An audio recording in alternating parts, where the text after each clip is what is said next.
भारतीय घरों में खाने के साथ चटनी और अचार खाने का प्रचलन काफी ज्यादा है, जिसका स्वाद खट्टा, मीठा और तीखा होता है। आमतौर पर चटनी बनाने के लिए धनिया, पुदीना, आम और लहसुन आदि का इस्तेमाल किया जाता है, जो बदलते मौसम के साथ विभिन्न व्यंजनों का स्वाद बढ़ाती रहती है। लेकिन क्या आपने कभी सोचा है कि भारत में चटनी का प्रचलन कब शुरू हुआ और ये कैसे हमारी थाली का हिस्सा बनी? अगर नहीं तो चलिए आज हम आपको चटनी से जुड़ा एक बहुत ही खास कहानी के बारे में बताने जा रहे हैं। चटनी का स्वाद तीखा और मसालेदार होता है, जो किसी भी बेस्वाद या फीकी डिश का स्वाद बढ़ा देती है। लेकिन क्या आपको पता है कि चटनी शब्द को संस्कृत के चाटनी शब्द से लिया गया है, जिसका मतलब चाटना होता है। यही वजह है कि चटनी को जीभ पर रखते ही चटकारे शुरू हो जाते हैं।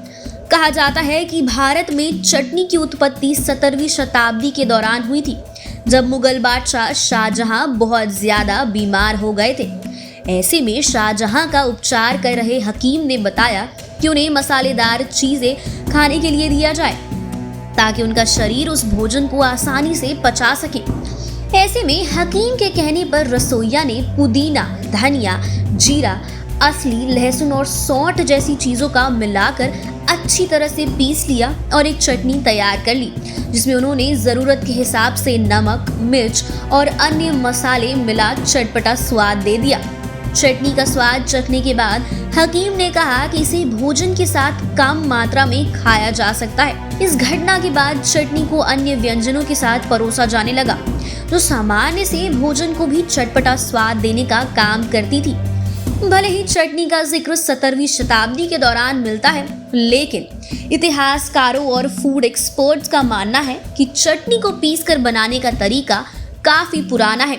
ऐसे में ये संभव है कि चटनी को हमारे पूर्वजों द्वारा बनाया गया होगा, जो कच्ची चीजों को पीसकर मोटा पेस्ट बनाकर सेवन करते थे। इतिहासकारों का मानना है कि चटनी हमारे पूर्वजों द्वारा बनाई गई सबसे पुरानी चीज है, जिसका आविष्कार गलती या दुर्घटना की वजह से हुआ था।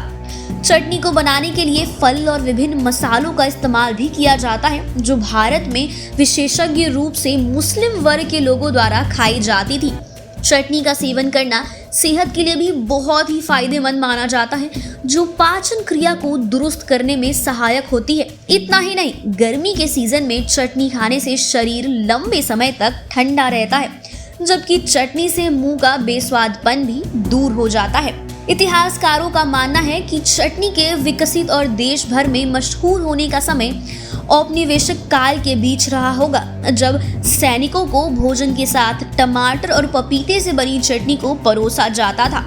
ये सब्जियों और फलों को खराब होने से बचाने का एक आसान तरीका है, जिसे विभिन्न मसालों के साथ बनाया जाता है। इस तरह भारत के विभिन्न राज्यों में बीते समय के साथ चटनी का प्रचलन काफी ज्यादा बढ़ने लगता था, जिसकी वजह से अमीर से लेकर गरीब वर्ग के लोग भोजन के साथ चटपटी चटनी का सेवन करने लगे थे। हालांकि बीते वक्त के साथ लोगों ने चटनी को अलग अलग तरीकों से बनाना शुरू कर दिया, जिसमें मसालों के साथ मेव आदि भी मिलाए जाते हैं।